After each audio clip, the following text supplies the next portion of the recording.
So, last week was metta. Is everybody metta-ized now? Got your metta practice going? I hope so.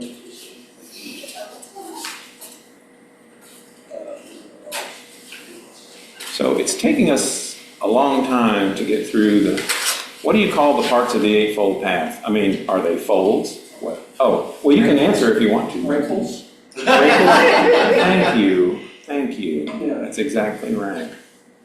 So the first wrinkle has karma and the four noble truths in it.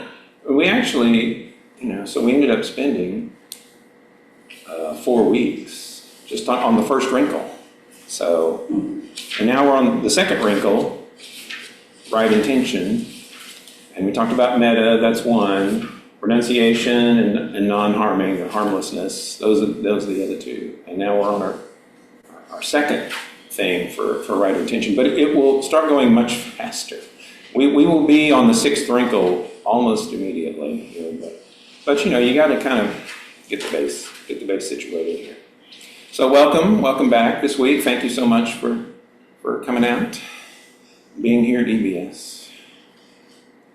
Recording. We are recording. It says we're recording. It said the little voice spoke up. Sorry. Well, no, it's very important because I missed it last week. I pinned myself as the speaker. So I was thinking we'd cover renunciation and then get in some other things, but I don't know. We'll see how this goes. So it's the first time I've done this series like this and spent so much time on some of these pieces, so I have no idea how long anything takes or what we're going to do. But anyway, so what is Buddhist renunciation?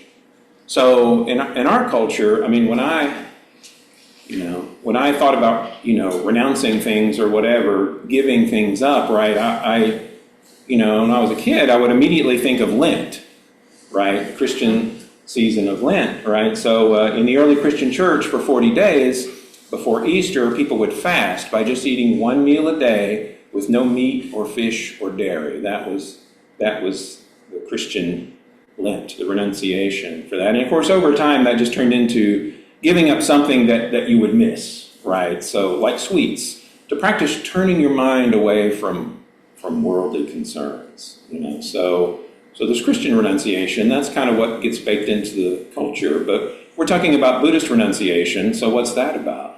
Are we supposed to give up things we like to practice self-discipline, to show penance for our sins? Well, not quite.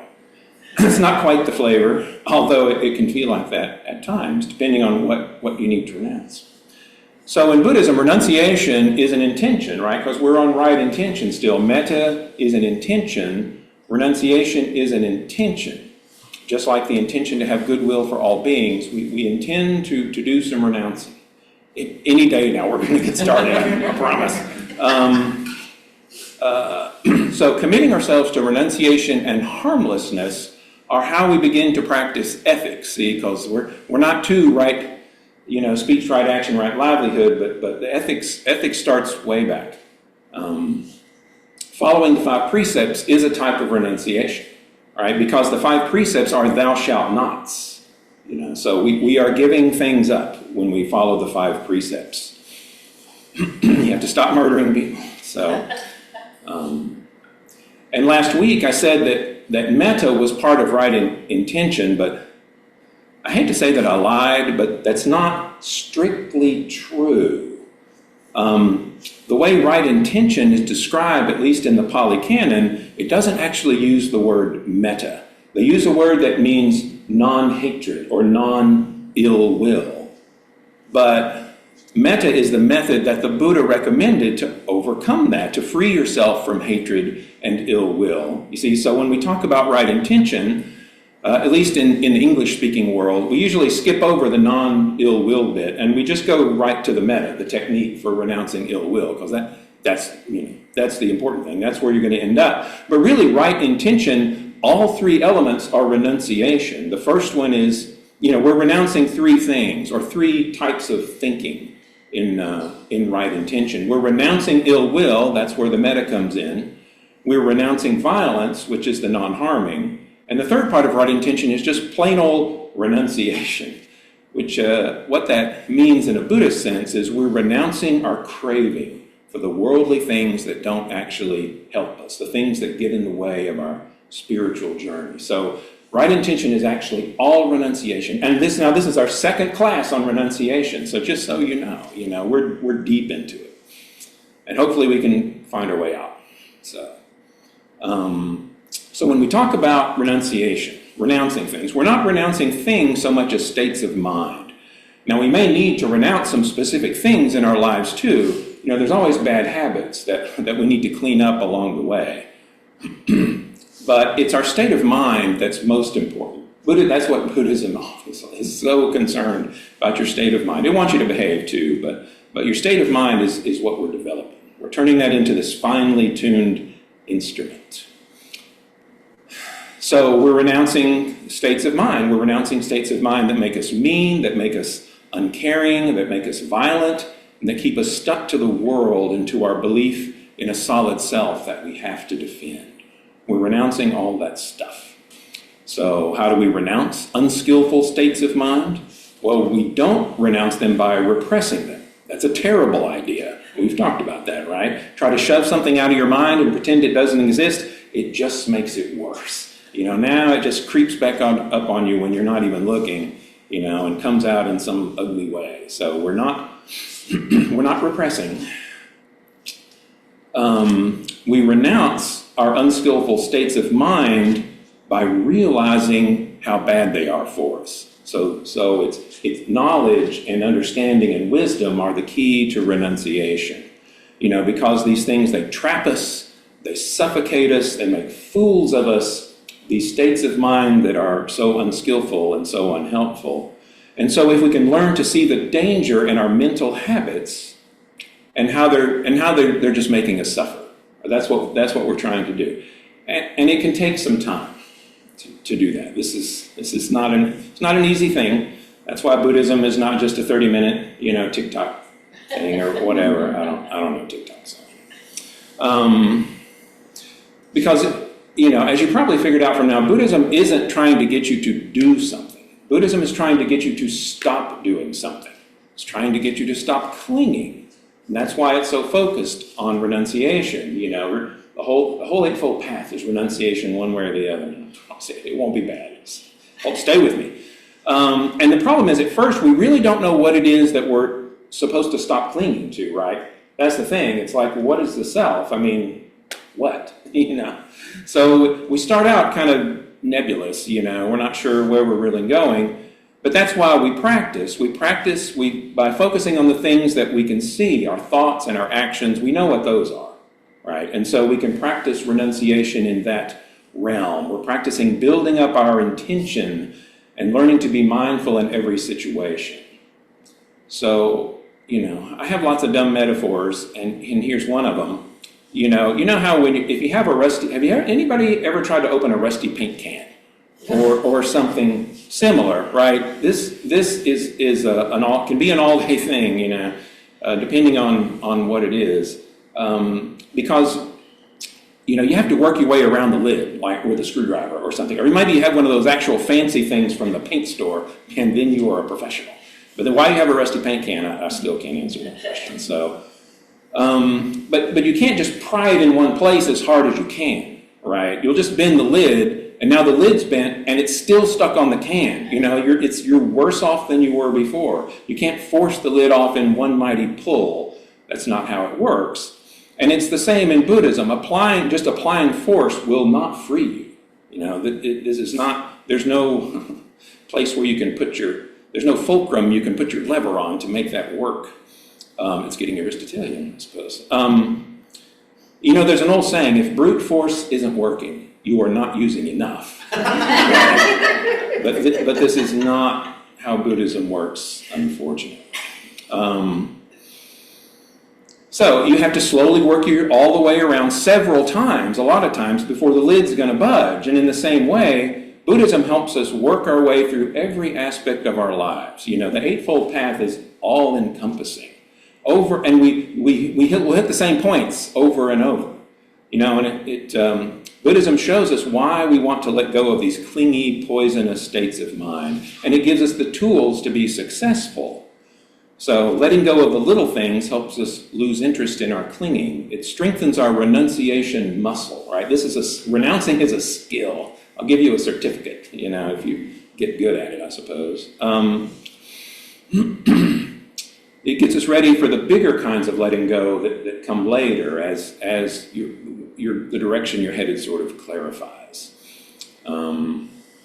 And so, the paint can lid, I'm still on the paint can lid. It can seem like it's never going to come off no matter how many times you go around it. The lid's just coming up very slowly. But there comes a point in time where you give one more little push on the screwdriver and the whole lid pops off, like no problem.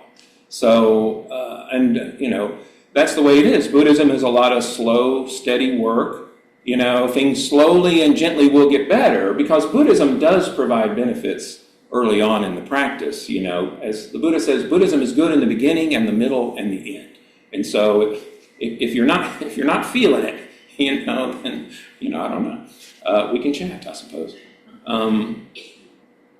But slowly you keep working at it until one day you realize that your perspective has changed. And you're in a better place, one way or the other. You got the lid off your first paint can, right? This is an important, in my twisted mind, this is an important moment in Buddhism when you get your first paint can open. So, now you can start practicing with this new perspective. You're kind of on the next level up. Sniffing the paint?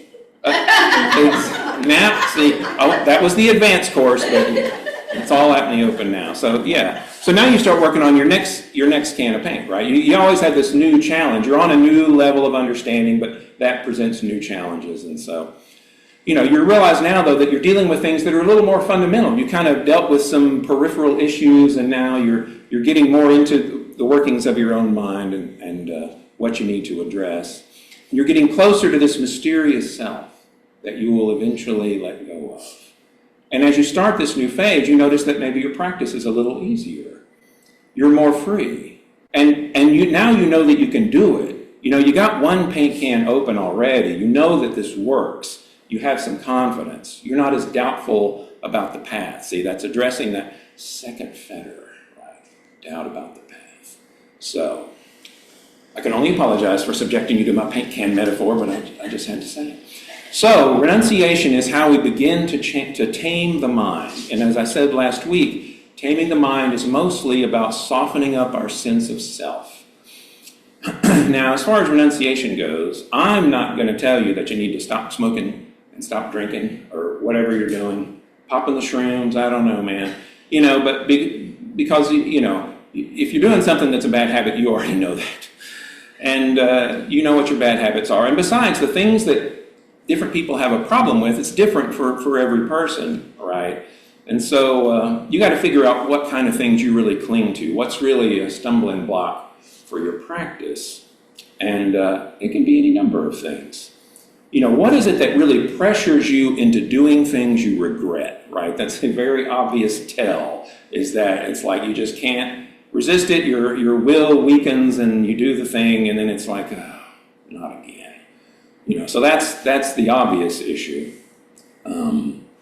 What causes you to say something that's hurtful? That what thought or feeling or situation just makes that blurt right out. These are the things that you're going to need to renounce.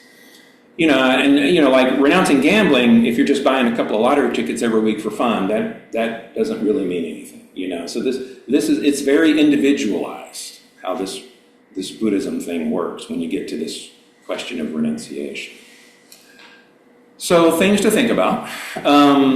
What do you use to keep yourself kind of occupied and feeling okay, right? Everybody has these little mood management things that they do. And it can be almost anything. What do you reach for when you feel like boredom coming on or you need to distract yourself from some unhappy existential feeling, In the Sutra about the Dart, which I think we talked about, we saw that when we feel something painful, what happens to this uninstructed worldling, right? That guy. I'm glad he's not us, right? We're instructed. So, but the uninstructed world, and when he feels something painful, he reacts, he resents it, and he just pokes himself with a second dart and causes himself even more suffering. And then he goes and he starts looking for something that feels good, to cover up all this pain. So you get a 3-layer cake, like right off the bat. So what is it that you look for to cover up things that are uncomfortable?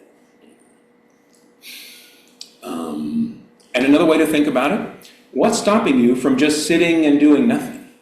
Now, I'm pretty lazy, so it's not that hard for me to sit and do nothing. But a lot of people, this presents a challenge, to sit and do nothing. Like, no, you're not, working something out for the future or whatever. No, just do nothing, it can be a challenge. But that's one of the things that meditation is for. Meditation teaches you how to sit and do nothing and be perfectly content doing it, even more than content sometimes. That's when people find out they have this huge laundry list of things they really need to do, right? When it's like, well, I could sit down and meditate, or, oh, no, wait. So yes, renouncing things. There's all sorts of things to renounce.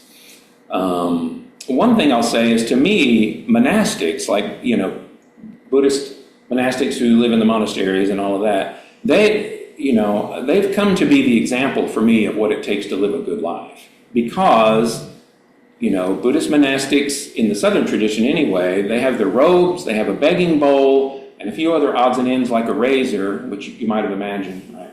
Keep the head shaved.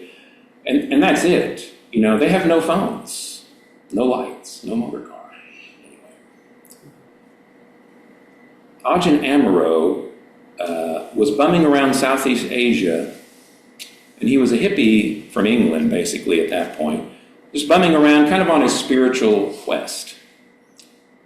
He said that when he found these monks living out in the sweltering forests of northern Thailand, he couldn't believe it. Because these are people who had nothing. No sex, no drugs, no rock and roll. I'm quoting from his book here. But they were the happiest, most carefree people he'd ever met.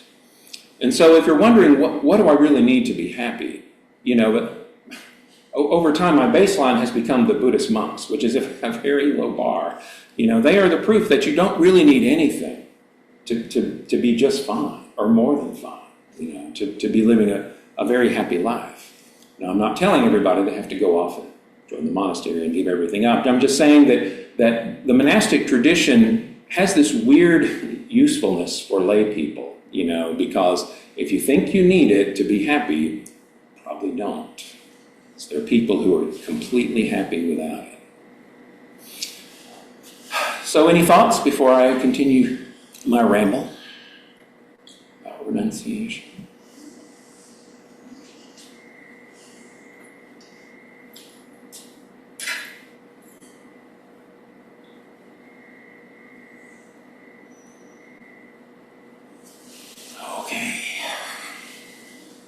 I won't wait any longer to make you even more uncomfortable thinking you need to say something. There's a guy named Philip Moffat, and he writes Buddhist books, and I don't know, and they're kind of Buddhist adjacent too. He's kind of a psychologist / Buddhist, like some of these guys, like Jack Kornfield. He's kind of a little different than him though. So Philip Moffat wrote this book called Dancing with Life, and it's a pretty good book. And he has these 3 things that for householders, for regular folks, people just living a normal life, 3 things that you can renounce. And the first one is renounce your attachment to being right. Most of us cling to the need to be right, and making this renunciation can dramatically affect both how you interact with others and how you interpret events. I'm quoting from him now. When the renunciation starts to be real, you have a much easier time making decisions and have less of a need to position yourself with others or in your own mind if you don't always have to be right. Because when we have to be right, then we start, this is me now, we start bending things to make ourselves look good, right? It's like we arrange things, like he says. Learning to recognize when you're wrong and accepting it and learning from it, this is the main way that we gain wisdom in this life. As my wife's grandmothers always used to say, hard heads have to feel. This is how we learn. It would be great if we could just sit by the pool with a drink and learn all our life lessons we need to learn, but that's almost never how it works.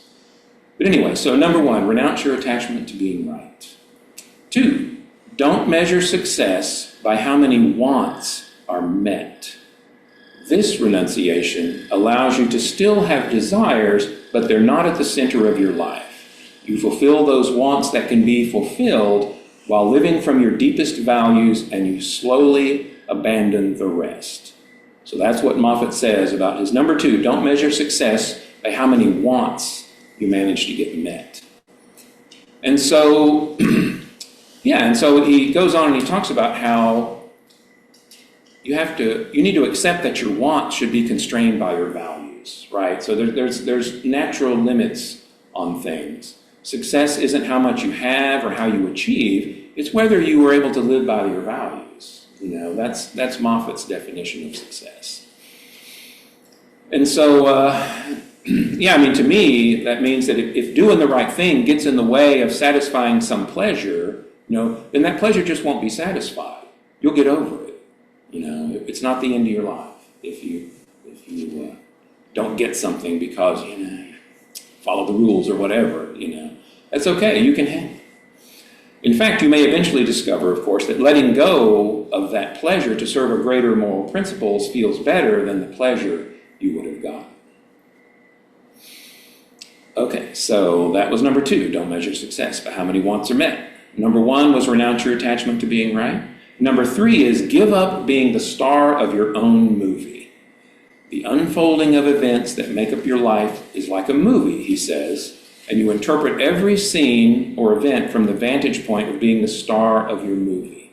Is it good or bad for you? Do you like it or not, or whatever? I think that's pretty clear.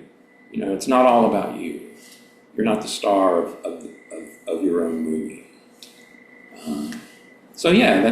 That's Moffat's list. It's pretty good, I think. Although it kind of sounds like that certain kind of type A kind of guy, though, right? That's not it. Those kind of things are not the problems that everybody has. He sounds like that guy that he always assumes that whatever goes wrong must be somebody else's mistake because he never does anything wrong, right? It's really, but those kind of people, they bear a heavy burden, always being right. It might feel good for them to renounce it. Let other people learn from their own mistakes, instead of always telling them what to do. Then you got nobody to worry about but yourself. So another thing Moffat says that I like is that people tend to have a hidden demand that life be other than what it is in some way, right? You can call it by different names, but what it boils down to is you just refuse to put up with the life that you've ended up with. It's like, this isn't good enough. That hidden demand is what you'll ultimately need to renounce.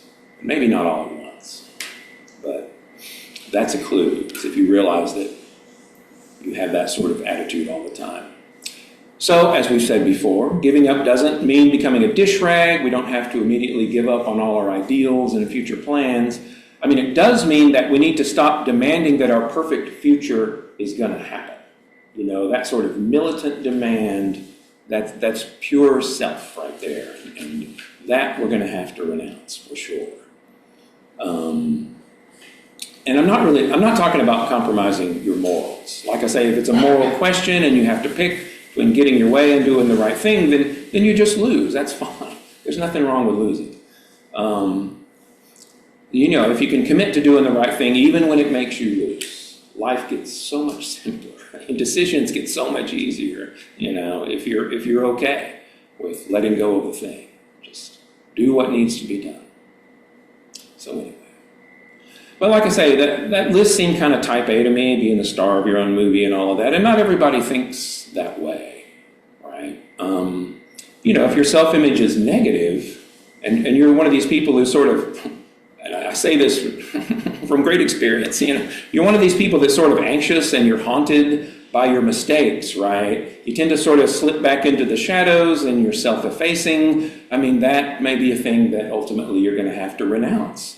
You might be carrying a lot of old regret or feel shame about things that other people have forgotten. Many of us carry these kinds of burdens, and so if your way of feeling normal is to put yourself down, then you might have to start sticking up for yourself. That's your renunciation, right? You might have to go out and get your share of the good things, accept your failures, real or imagined, and be brave enough to kind of be a protagonist in the world, right? But for people who are naturally ashamed, being a protagonist is a dreadful idea, right? Because when you go out in the world and you just do your thing out there, everybody's watching you, And so a lot of people, that's quite a challenge. So as they say, you might have to learn to dance like nobody's watching, right? Some of us, this is the burden that we carry. I might not seem like I carry that burden. I suppose I used to be different. So, another thing, you might always feel like you've been a victim, right? I mean, you might carry around a list of the wrongs that others have done to you, and you might end up just kind of living in a smog of anger and resentment. And the fact is, you might have really been wrong. There's a lot of wrong that happens in this world, and you may have been a target of some of it. But carrying that for the rest of your life is a heavy burden. It might feel good to renounce. You might have to learn to forgive people for not living up to your expectations. This is one of those growing up kind of things. And I have to say, which I always do when I'm talking about this kind of thing, is my favorite line about forgiveness is giving up all hope of a better past. You just got to let it go. And we don't want to let that go sometimes. That's becomes part of our identity. No, this happened to me. Well, it's all over now. You can keep carrying it or not. It's tough, no doubt. There's lots of ways to cling to things that we can renounce. All these things we get wrapped up in blind us to other possibilities, other ways of thinking and living. So any thoughts? I know I just get up here and just talk and talk and talk, because I love to talk about Buddhism. Anyway, what do we think? If you just had one book to recommend by Ajahn, what's the Ajahn Chah? Ajahn Chah. I mean, because see, the thing is, I like his students because his books are all translations of his talks, and there's that one chapter that's in our book where he talks to the woman who's on her deathbed, basically. That's Ajahn Chah. And all of his books are exactly like that, just different topics, they're just sort of wind through. But he has a book of collected works. I don't remember the name of it, but if you Google Ajahn Chah collected works, I bet you'll find it. So, if you like that chapter, then yes, there's many more books to read, or several anyway, that are transcriptions of his, like translated into English. He never really learned to speak English. And so, but yeah, Ajahn Chah's good. And like I say, Philip Moffitt is good. And I mentioned... is Moffitt one of his... Would you consider No, Moffitt is just his own guy. He just happens to be also on the Buddhist path. I don't even remember what tradition he follows. What's his first name? Philip. I think it's Theravada. I think he was a protege of Jack Kornfield. Well, now that you say that, it does sound familiar. That he came. That's probably how we ended up finding him here at EBS, as he came out of that milieu. So yes, another Theravada. But yeah, and don't forget Tara Brach, who's not of the Theravada tradition, but her book Radical Acceptance is really good. So if you're just looking for book titles. That is a great book. Oh yeah, Radical Radical Acceptance. Acceptance. Yeah. Radical Acceptance. I just happened to read it at the right time, and it was like, it was life-changing, I just really felt like I understood things that I hadn't before after reading that book. So. One of the thoughts I had was that notion of accepting life as it is, I think in particularly American culture, that sounds like giving up. I think we resist that because it's, I got to be more ambitious. Right. You're settling. Yeah, you're settling. Right. It feels like a compromise if you don't examine it deeply. Right. That's right. Go for the gusto. That's what we're all. You only live once. See, that's the meme of the monks sitting around and they're all just cracking up, you know. And then she said, "You only know." So that's the meme. Absolutely. And well, I have much to say. I'll say a little bit more about that too, right? But one thing I want to point out is Chogyam Trungpa, whose name has come up a time or two. His books are good, you know. But he says that one way to think about renunciation is that it arises from a tender heart. And this just meant so much to me for the longest time. This and it still is kind of the lens that I look at a lot of things through. The tender heart is the Buddhist strength. You should be tender-hearted in the right way. It's not fragile or naive or anything like that. But here's a little quote from a little pamphlet he gave, basically. I don't know what it was for. The Tender Heart of the Warrior. He says, renunciation means overcoming that very hard and tough, aggressive mentality that wards off any gentleness that might come into our hearts. Fear does not allow fundamental tenderness to enter into us. When tenderness, tinged by sadness, touches the heart, we know that we are in contact with reality. We feel it. Tenderness, tinged by sadness. This does not sound like a very American thing, right? You know, but I mean, to me, this is so true. So we know we're in contact with reality when we feel that. The contact is genuine, fresh, and quite raw. That sensitivity is the basic experience of warriorship. See, Trungpa has this whole thing about the path of the warrior, you know, and the tender heart of the warrior. You know, that's the theme of several of his books. That sensitivity is the basic experience of warriorship, and it is the key to developing fearless renunciation. Sometimes people find that being tender and raw is threatening and seemingly exhausting. Openness seems demanding and energy-consuming, so they prefer to cover up their tender heart. Vulnerability can sometimes make you nervous. It's uncomfortable to feel so real, so you want to numb yourself.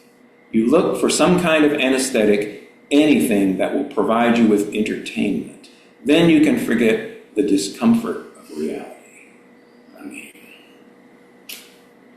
he wrote some incredibly good books. I will say that about the man. What's that? What was that one from? This, I don't know if it was just a little pamphlet I found on the internet because I didn't go upstairs and dig out all my old Trungpa books and actually find a quote. Shrimpa? But Trungpa, and his first name is Chogyam, I think.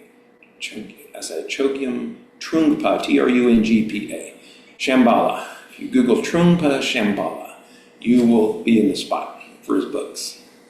But yeah, so he has this whole thing. He also wrote Cutting Through Spiritual Materialism, very famous book of his. What's them? Yes. Anyway. So anyway, so this is from the things from the Tibetan tradition. There's another book, not by him, but it's just titled The Genuine Heart of Sadness. Oh, I think I've heard of that, but I haven't read it. Chogyam Nyingma, he's sort of a Nyingma guy, but it's the same theme, that the heart is, sadness is okay. Sadness is a quality that we kind of think of as being depressing. Right. Rather than compassionate. Right. And this was really a shock to me because I was never very good at managing my emotions, and so the idea that you can be sad, but it's not painful exactly. It's not bitter. It's tender. It has a sweetness to it, you might say, and it is kind of raw, but I think it absolutely is the sort of the Buddhist standard emotional state. It's just to be so open to your experience. And genuine sadness has all the room in the world to be joyful and to be all the other things. It's not like a dark cloud. Right. It's right. Just a spectrum. about kind of thing. Right. Well, because we call it sadness, but it's really sensitive. It's tender. So you feel everything. Kind of a cousin to vulnerability. Absolutely. Absolutely, yes. Tender, raw heart of the warrior. So, what are we about? All right, how do we do this? How do we practice constraint? I knew I was only going to end up only talking about renunciation this evening, but that's okay. We'll speed up. Promise. Two things Buddhism talks a lot about is restraint in the moral sense. It's a pretty obvious one. You should not do immoral things. But also, so that's just avoiding wrong actions. But the other one is restraint of the senses, not flooding our minds with junk that causes us to lose our mindfulness. This is another big part of renunciation. So if you're exercising moral restraint, of course, you're holding yourself back from committing some unwholesome action. And that can be anything from, you might skip your usual beer after work, or you might pass up a juicy gossip session. Right? That can be a moral triumph, maybe.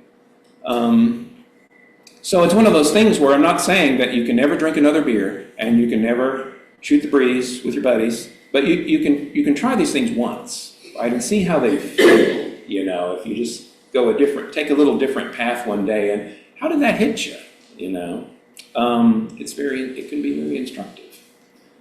So this other one, sense restraint, holding yourself back from just running after pleasant experiences. And another big word for this in Buddhism is guarding the mind, which sounds like another one of these, really? You want us to guard our mind? I thought we were trying to be all sensitive and tender here, but guarding the mind means is a particular kind of thing. It's about not letting things flood into your mind and causing you to lose yourself, right? That's what I was saying. It's about keeping your mindfulness and your equanimity. Here's our friend again from the Brahma Viharas. No matter what it is that's grabbing your attention. Now, one thing that many people struggle with these days is scrolling, right? Scrolling can be sort of this unrestrained sense pleasure. Maybe you're doom scrolling and you're just enjoying feeling worse and worse about how things are going. Or you're just TikTok scrolling, and it's just the funny videos of the day or whatever, but it can be quite addictive. And that's just flooding the mind with, well, you don't know what it is. It's just all going past and your brain's not even turning over anymore, You're just scrolling. So sense restraint can, be avoiding letting your mind just dissolve into your favorite social feed or your favorite trash entertainment. And I do not speak from a moral high ground here. It's like I watch anime, which really a man my age just should not do. This is just pretty questionable all the way around. And my beloved spouse, she likes reality TV, right? And so we all have our garbage, that we like to just drop into. But, if you're aware of what you're doing and when you're doing it and when's enough and all of that, it's like we are householders. We're not going to stop watching TV. We're not going to stop looking at our phones, but we can start seeing what it's like, when you fall into it, when you refrain from falling into it one afternoon, how does it feel? So maybe you just don't dive into an hour-long. Oh, another thing. So speaking about the other ways that this hits people, you might choose not to dive into an hour-long session of sitting on the couch by yourself, wallowing in self-pity and recrimination.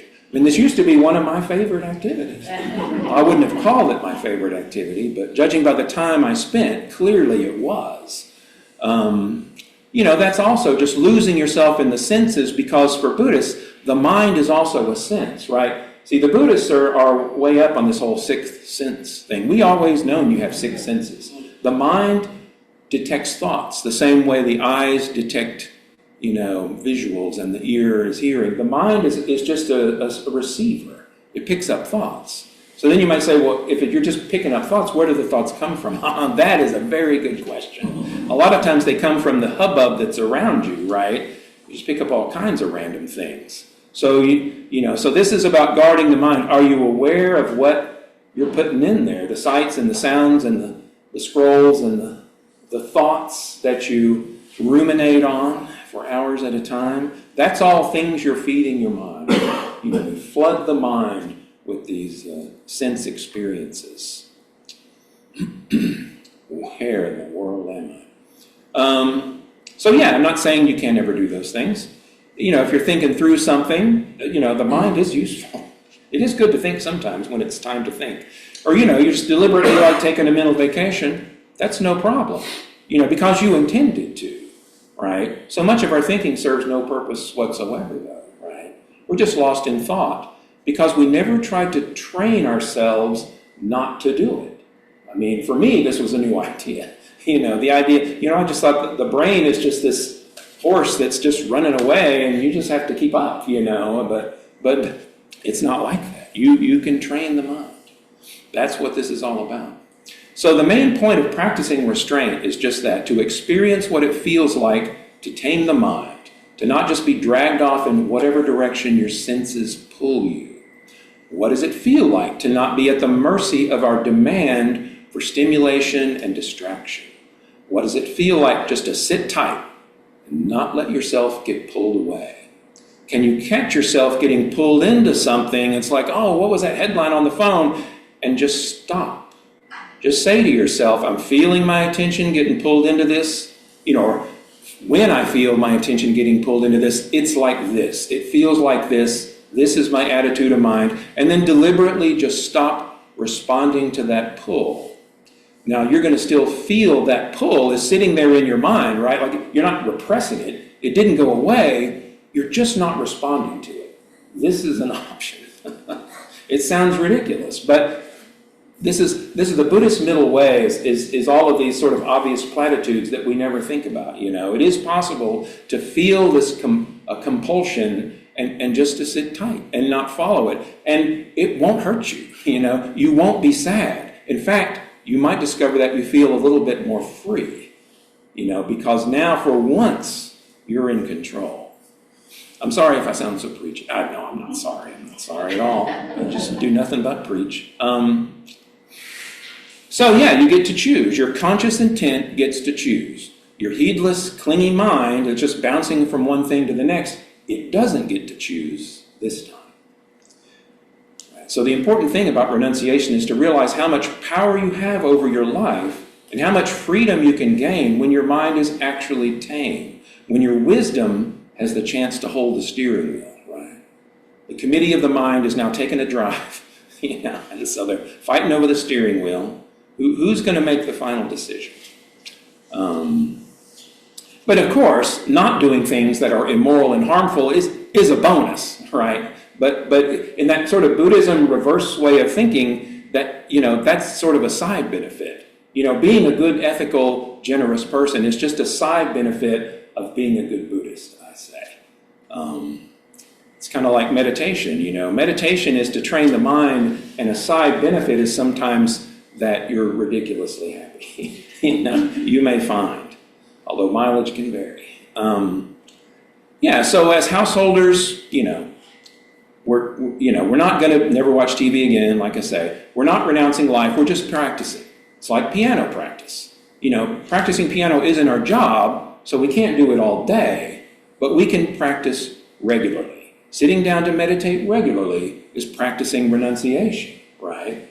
For 30 minutes or whatever it is, whatever may cross your mind, you are not going to get up and do. This is training. If you catch yourself starting to ruminate on something that you can't fix for like the 10th time that day, and you put that whole chain of thought back on the shelf and just leave it alone, you just practice renunciation. That's how it works. So, one more thing, maybe. There's this bhikkhuni, a female monastic, named Sister Sirapana, and I haven't read her books, although I might go find them ever since I found this quote. Let me just read to you what she says about renunciation, because these other people have such better words than I do, I feel like. When we find out what the spiritual path involves, it sounds to our worldly mind like a deprivation. There's a part of us that feels renunciation means to lose everything we love, having to deprive ourselves of what is pleasant and enjoyable in life. I mean, she's speaking from the point of view of monastic, right? So this is her job, right? So there's nothing outside of it. So this is understandable, for this is really the only way the worldly mind can conceive of letting go of seeking fulfillment in pleasant experiences, is just to have nothing, right?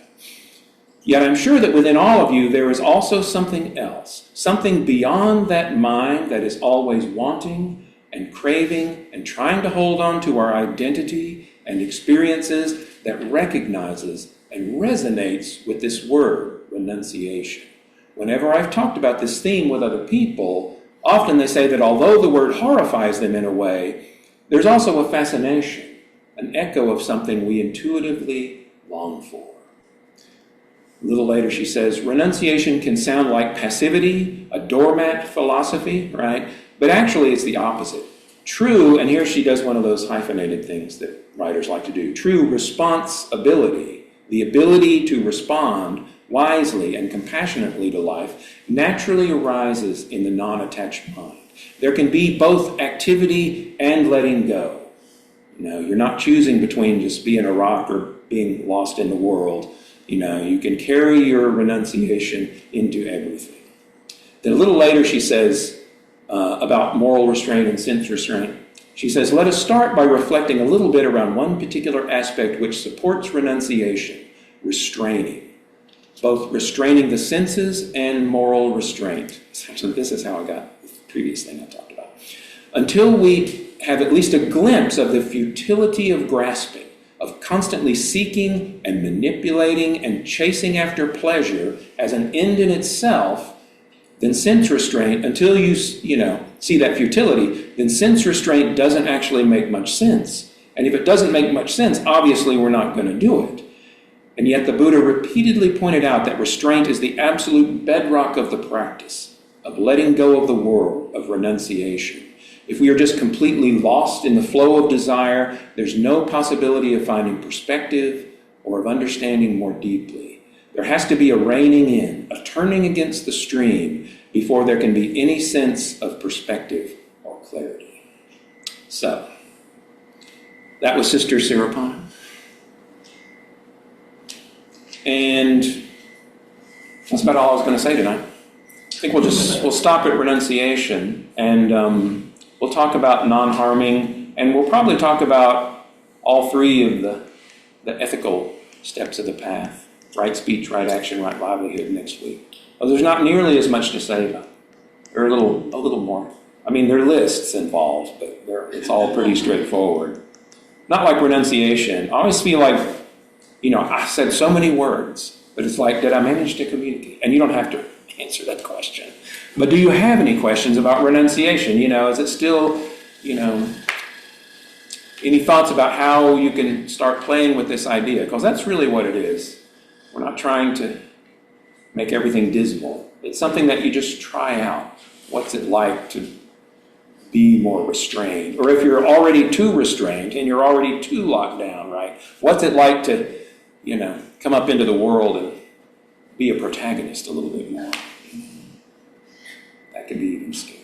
So how does renunciation and restraint work in a household with multiple people? Right, right. So especially if one is, say, a little ADHD and has to have the TV going 24 hours a day. Right. To the point that you can't even sleep in the same room with them. No, I totally understand it. When this is not exactly the same, but when my kids were little, I bought earplugs so that I could meditate. I'd stick those things as deep into my ears as they would go and get as far away in the house from wherever the screaming was happening. I did also take care of my kids. I wasn't an absentee Buddhist father, but it's always 30 minutes is what I've always meditated, And so it's just 30 minutes. It's like, I'm going to go on for 30 minutes. You got it? Everything's okay? Yes. So, So, yeah, it's hard. But of course, that sort of environment does provide a lot of opportunity for all kinds of Buddhist practice. When you see the bile, feel the bile rising in you, right? It's like, I can't believe you're doing that and saying that again, or whatever, And so then there's a lot of first arrow, second arrow practice. It's like, the way you're acting sickens me, but am I just going to make myself sicker by just fuming about it, Or am I going to say, no, that amount of suffering is enough for you to inflict upon me. I'm not going to make it worse by just thinking about how unjust this all is. I mean, here's the thing. So, and this always comes up eventually when you're talking about how to practice in the real world. You have to be in a good practice situation. And so here's the thing. If you are losing your mind, if you are just unable to hold on, that is not a good practice situation. A practice situation needs to be kind of moderate. That's why I say when we were talking about metta, it's like if something terrible happened to you in this world, don't start with that. Don't start with the people involved in that. Start with the annoying person who's just kind of bugs you. You pick easy wins, and learn to sort of let that one go, and then you can work up to whatever, therapy may need to be involved. I will say again, Buddhism is not a substitute for therapy, although it is a wonderful adjunct. I'm pretty sure I said that exact sentence already, but it's good to say again. So yeah, you have to be in a good practice situation, which means it's kind of a mess, but it's not too much of a mess. If it's too much of a mess, now you just need to have compassion for yourself. You've got to get yourself in a better place so that you're not just at the end of your rope all the time. And I mean, sure, maybe some people can practice in that situation, be strong, powerful Buddhists or whatever, but maybe that's not us yet, and so just back away from the danger zone so that you can find that clarity. We want to find that spaciousness, right? That equanimity, so that we can say, yes, here's the totally messed up situation, and here's this calm, cool area that I can feel all around it, right? Though I can hold it without just getting lost in it. So yeah, it all depends. So, maybe you can practice in that situation, or maybe you need to, metta, self-care, right? Depending on what's going on. So don't torture yourself thinking that's Buddhist practice. So the idea of sitting in peace and quiet with just me and my thoughts is absolutely wonderful.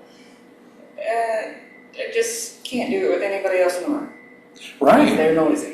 Right. No, yeah, I mean, like I say, my little domestic experience has shown me that living conditions have a tremendous effect on your practice, and that's why people will be down here, it's like, well, I can't meditate at home. There's no way that's happening, But it's hard to get here too, it's like everybody assumes that your schedule is theirs to command, right? And so it's hard to find a way. So this is the challenge of being a householder.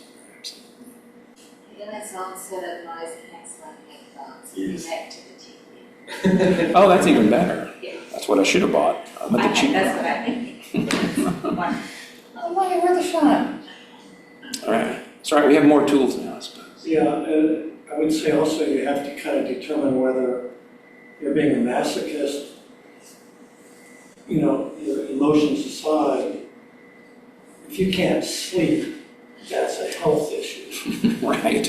And if that is a genuine, not just a matter of can't get out of the house during the daytime and there's a TV on kind of thing. I mean, many married couples sleep in different rooms. It's then the solution we're working with right now is he sleeps over there with his light and his TV, and I sleep over there in my little dark cave. I need a dark cave. Which is about the only thing we do separately.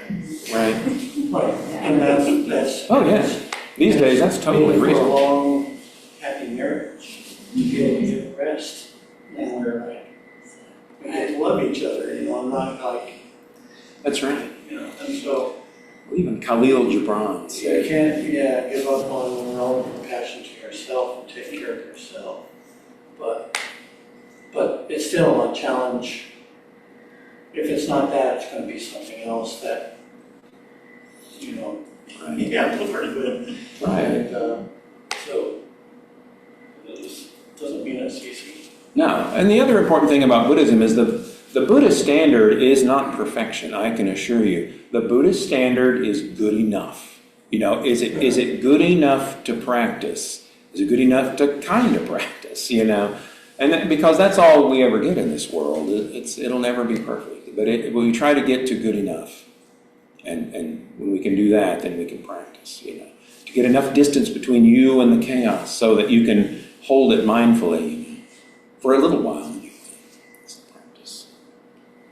Absolutely. Good luck. I salute you in your endeavors. I might have a little bit more luck if I could ever get him to come from the car in here. Well, not everybody's ready for things. I got him as far as the parking lot. People. Speaker out there. Right, the crying room, right, we'll have a speaker in the crying room. But yeah, I mean, crossing our threshold is a challenge for people sometimes. The most important thing is that you get there. Right. Some people, while they do present challenges living with them, I do think that I have to always remember that he's very wonderful and supporting, because I cannot drive. Right. So I could not get here, but he absolutely does not mind bringing me here every day. Right. Very good. So right, that's the thing. We all have. You know, I just think of people's personalities. It's kind of like, you know, those Jenga sticks or whatever, where you just dump them on the floor, you know, and they just end up in some crazy pile. It always seems to me like that's what our personalities are like. We all just have this crazy pile of traits, and we have all these gaps and things that conflict with each other, but like this is our starting point. This is the material we have to work with, you know. All of us have this crazy patchwork of things we inherited and picked up and our ingrained habits and all of that, and that's where we start. First, it's all we have to accept. So absolutely. Think about this. There's all these Buddhist memes, you know. It's like what you want your Sangha to be, you know, it's this orderly row of these monks sitting on a hillside, you know. What your Sangha actually is, you know, just some chaos in a Saturday night living room with people spilling stuff and falling over and fighting each other and all of that. That's, you know, we have the Sangha we want. We have the Sangha we have instead of the one we want. Although actually, EBS is really great. Of all the organizations I've been involved with, I will say, the Buddhist ones are fairly chill. You know, and so it has that going for it. Well, I think we're about done. Any last words? We'll wrap it up. Thank you so much. Thank you. I promise. Next week we'll actually leave right intention. I swear.